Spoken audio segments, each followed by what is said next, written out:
เป็นคนบ้านดงบ้านป่าอาศัยพื้นให้พื้นนาเป็นที่ทำมาหา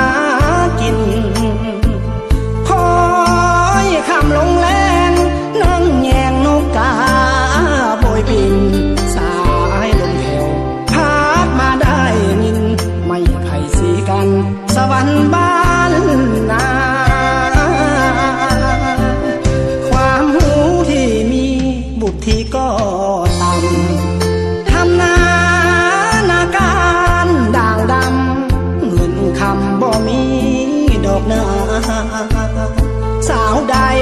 จะสนคนบ่มีปริญญา